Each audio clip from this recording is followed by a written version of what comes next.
Renungan Pagi Menjadi Putra dan Putri Allah oleh Ellen G. White, 2 September 2021. Mari kita berdoa. Bapa kami yang di sorga, Allah pencipta langit dan bumi, laut dan segala isinya, Allah yang maha besar, satu-satunya Allah yang benar, yang kami sembah selalu melalui anak-Mu yang tunggal, Yesus Kristus. Terpujilah Yesus, anak Allah yang maha tinggi, yang adalah roti hidup dan air hidup bagi kami. Pada pagi hari ini kami bersyukur boleh bangun dan berbakti dan sebagaimana membaca nasihat firman-Mu. Kiranya ini menjadi pembaharuan agar masing-masing kami menjadi misionari dalam rumah tangga kami. Beserta kami sepanjang perbaktian ini kehendak-Mu yang jadi, ampun kami akan dosa dan salah, karena kami berdoa hanya dalam nama anak Allah yang tunggal, Yesus Kristus yang adalah Tuhan dan Juru Selamat kami. Amin. Renungan hari ini akan dibacakan oleh Saudari Jennifer Avery. Silahkan Saudari Jenny. Selamat pagi. Ruangan kita pada pagi hari ini berjudul Usaha Misionaris yang Benar Dimulai dalam Rumah Tangga. Ayat inti terdapat dalam Lukas 1 ayat yang ke-6, berbunyi demikian. Keduanya adalah benar di hadapan Allah dan hidup menurut segala perintah dan ketetapan Tuhan dengan tidak bercacat. Dalam membentuk hubungan dengan Kristus, manusia yang diperbarui itu hanya kembali ke hubungannya yang telah ditentukan dengan Allah. Tugas pertamanya adalah kepada anak-anak dan kerabat terdekatnya. Tidak ada yang bisa memaafkannya untuk mengabaikan lingkaran dalam untuk lingkaran yang lebih besar di luar. Pada hari perhitungan terakhir, para ayah dan ibu akan ditanya apa yang mereka lakukan dan katakan untuk menjamin keselamatan jiwa-jiwa yang merupakan tanggung jawab mereka karena merekalah yang mendatangkannya ke dunia ini. Apakah mereka mengabaikan domba mereka, memberikan mereka dirawat orang-orang asing? Perbuatan baik yang dilakukan untuk orang lain tidak akan membatalkan utangmu kepada Tuhan untuk merawat anak-anakmu. Kesejahteraan rohani keluargamu adalah yang utama. Dalam melatih dan membentuk pikiran anak-anaknya dengan benar, para ibu dipercayakan dengan misi terbesar yang pernah diberikan kepada manusia. Setiap kali engkau melakukan tugas yang terletak paling dekat denganmu, maka Tuhan akan memberkatimu dan mendengar doa-doamu. Ada terlalu banyak yang melakukan pekerjaan misionaris di luar, sementara rumah tangga mereka sendiri diberikan melarat, menuju kehancuran karena dilalaikan. Pekerjaan misionaris pertama adalah melihat bahwa kasih, terang, dan sukacita masuk ke dalam lingkaran rumah tangga. Janganlah kita berusaha melakukan pekerjaan pengendalian diri yang besar atau pekerjaan misionaris sebelum kita melakukan kewajiban di rumah. Setiap pagi kita harus berpikir, perbuatan apakah yang dapat saya lakukan hari ini? Perkataan lembut apakah yang bisa saya ucapkan? Kata-kata yang manis di rumah adalah sinar matahari yang diberkati. Sang suami membutuhkannya, sang istri membutuhkannya, anak-anak membutuhkannya. Setiap hati anggota keluarga haruslah berkeinginan untuk membuat sebanyak mungkin surga di rumah. Jiwa yang diselamatkan dalam lingkaran keluargamu atau di lingkunganmu sendiri oleh kesabaranmu dalam usaha yang tidak kenal lelah akan mendatangkan kehormatan bagi nama Kristus dan akan bersinar cemerlang di mahkotamu seolah-olah engkau telah menemukan jiwa itu di Cina atau India. Terima kasih. Terima kasih atas penata layanan Saudari Jenny. Tuhan Yesus memberkati. Selamat pagi saudaraku dalam Tuhan. Renungan hari ini berkata dalam Menjadi Putra dan Putri Allah halaman 261 paragraf 1 yang berbunyi, dalam membentuk hubungan dengan Kristus, manusia yang diperbaharui itu hanya kembali ke hubungannya yang telah ditentukan dengan Allah. Tugas pertamanya adalah kepada anak-anak dan kerabat terdekatnya. Saat kita mempunyai hubungan dengan Kristus, maka kita diperbaharui dan menjadi misionari, teristimewa kepada anak-anak kita dan kerabat terdekat kita. Sebab memang Roh Nubuat berkata dalam The Ellen G. White 1888 Materials halaman 389 paragraf 2 yang berbunyi, "Dia yang memiliki hubungan dengan Kristus adalah misionari yang hidup." Pertanyaannya sekarang adalah bagaimana caranya untuk memiliki hubungan dengan Kristus? Nah, jangan lupa saudaraku dalam Tuhan, pekabaran tanggal 1 September 2021 kemarin. Itu adalah dasar atau fondasi untuk kita menjadi rekan kerja Allah, bahwa kita harus memiliki Roh Kristus agar dimampukan untuk bekerja bagi Allah. Karenanya ada hubungan antara pokok anggur dengan hubungan dengan Yesus. Roh Nubuat menjelaskan dalam From Heaven with Love halaman 453 paragraf 2 yang menjelaskan, hubungan ranting dengan pokok anggur, kata Yesus, melambangkan hubungan yang harus dipertahankan para pengikutnya dengannya. Batang atas dicangkokkan ke dalam pokok anggur yang hidup dan serat demi serat, urat demi urat tumbuh ke dalam batang pokok anggur. Jadi, jiwa menerima kehidupan melalui hubungan dengan Kristus. Orang berdosa menyatukan kelemahannya dengan kekuatan Kristus, kekosongannya untuk kepenuhan Kristus. Kemudian dia memiliki pikiran Kristus. Kemanusiaan Kristus telah menyentuh kemanusiaan kita, dan kemanusiaan kita telah menyentuh keilahian. Sungguh amat jelas bahwa membentuk hubungan dengan Yesus digambarkan dengan hubungan ranting dengan pokok anggur.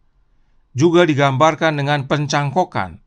Kita dicangkokkan kepada Yesus sehingga memiliki hubungan dengan Yesus. Saat kita terhubung dengan Yesus, kita menerima kehidupan dari Yesus. Berbicara tentang kehidupan Yesus, jangan lupa bagan berikut ini. Saat kita terhubung dengan Yesus, layaknya ranting terhubung dengan pokok anggur, maka kita menerima getah pokok anggur itu yang adalah Roh Kristus atau hidup Kristus itu sendiri. Oleh karenanya, memiliki hubungan dengan Yesus adalah dengan menerima rohnya atau hidupnya Yesus. Mengapa penting ini kita pahami? Karena dalam Christian Service halaman 101 paragraf 1 dikatakan, Roh Kristus adalah roh misionaris. Dorongan pertama dari hati yang diperbaharui adalah membawa orang lain juga kepada juru selamat. Inilah pentingnya kita mempunyai hubungan dengan Yesus agar kita menerima rohnya, dan dengan menerima Roh Kristus, maka dorongan hati kita adalah untuk membawa orang lain kepada Yesus. Sebab Roh Kristus adalah roh misionaris. Ini penting sekali setiap umat ingat bahwa saat kita terhubung dengan Yesus dan menerima rohnya, kita tidak mungkin berdiam diri. Tidak mungkin kita tidak berbuat apa-apa. Tetapi sebaliknya, saat kita menerima Roh Kristus, kita menjadi misionaris, dan itu kita mulai dari rumah kita masing-masing. Sebab mereka yang memiliki Roh Kristus atau memiliki hubungan dengan Yesus akan menjangkau anak-anak dan kerabat terdekat mereka terlebih dahulu. Perhatikan renungan hari ini berkata dalam Menjadi Putra dan Putri Allah halaman 261 paragraf pertama yang berbunyi, perbuatan baik yang dilakukan untuk orang lain tidak akan membatalkan utangmu kepada Tuhan untuk merawat anak-anakmu. Kesejahteraan rohani keluargamu adalah yang utama. Memiliki Roh Kristus, kita bukan pergi ke tempat yang jauh untuk menarik jiwa, tetapi di dalam rumah kita masing-masing. Bahkan renungan hari ini berkata, ada terlalu banyak yang melakukan pekerjaan misionaris di luar, sementara rumah tangga mereka sendiri dibiarkan melarat menuju kehancuran karena dilalaikan. Pekerjaan misionaris pertama adalah di lingkaran rumah tangga, dan hanya Yesus yang mampukan kita melalui kehadiran rohnya. Roh Nubuat melanjutkan dalam Membina Keluarga Bahagia halaman 109 paragraf 3 yang menyatakan, kita harus mempunyai roh Allah. Jikalau tidak, sudah tentu kita tidak memperoleh kerukunan dalam rumah tangga. Sang istri Kalau ada Roh Kristus padanya, akan berhati-hati dalam perkataannya.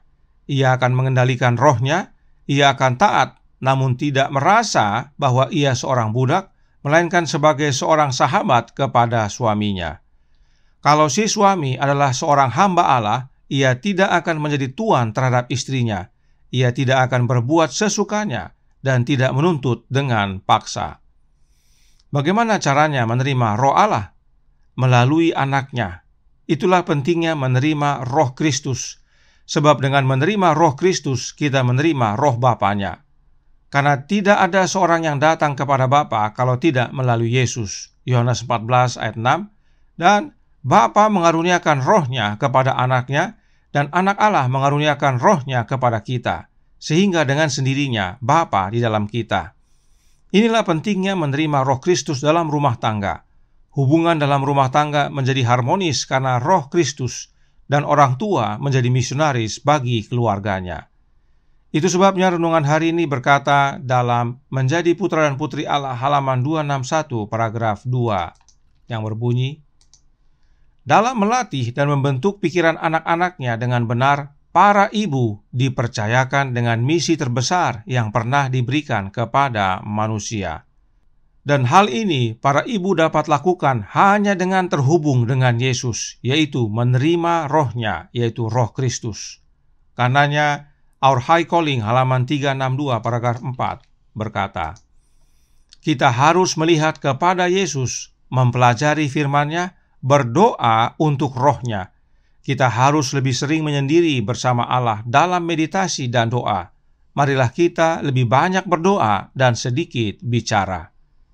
Melalui doa dalam iman kita terhubung dengan Kristus yang adalah pokok anggur yang benar, yang darinya kita menerima hidup sehingga kita berbuah, yaitu menuntun jiwa-jiwa kepada Yesus. Apakah hubungan dengan Yesus ini datang dan pergi? Oh, tentu tidak. Alfa dan Omega jilid 6 halaman 319 paragraf 1 menyatakan, hal ini bukannya hubungan secara kebetulan saja, bukannya hubungan yang kadang-kadang saja. Bila dipisahkan dari pokok anggur, carang itu tidak dapat hidup. Hubungan dengan Yesus, saudaraku dalam Tuhan, harus diperbaharui setiap hari melalui doa-doa kita agar kita bertumbuh. Hubungan dengan Yesus itu tidak boleh kebetulan atau kadang-kadang saja, tetapi harus terus-menerus. Sebab ranting tidak bisa hidup jika terputus dari pokok anggurnya. Ranting harus selalu terhubung dengan pokok anggur agar tetap hidup. Sebab dari pokok anggurlah ranting menerima hidup dan kekuatan. Karenanya, untuk menjadi misionari di rumah, wajib bagi kita untuk terhubung dengan Yesus, yaitu dengan menerima rohnya, yaitu Roh Kristus dalam hati kita oleh iman. Tuhan memberkati, saya bawa dalam nama Yesus. Amin. Mari kita berdoa. Bapa kami yang di sorga, Allah pencipta langit dan bumi, laut dan segala isinya, Allah yang maha besar, maha kuasa, sumber segalanya, yang kami sembah selalu melalui anak-Mu yang tunggal, Yesus Kristus. Terima kasih atas nasihat penting dan indah pagi hari ini, bahwa kami bisa menjadi misionari, yaitu dengan menerima Roh Kristus dalam hati, sebab Roh Kristus adalah roh misionaris. Dan dengan menerima Roh Kristus, maka dorongan pertama hati kami adalah untuk membawa jiwa-jiwa kepada Yesus, dan itu dimulai dalam rumah tangga kami. Karenanya tolong kami ya Bapa, curahkan roh anak-Mu dalam hati ini, kehendak-Mu yang jadi, ampun kami akan dosa dan salah, karena kami berdoa dan memohon hanya dalam nama anak Allah yang tunggal, Yesus Kristus yang adalah Tuhan dan Juru Selamat kami. Amin.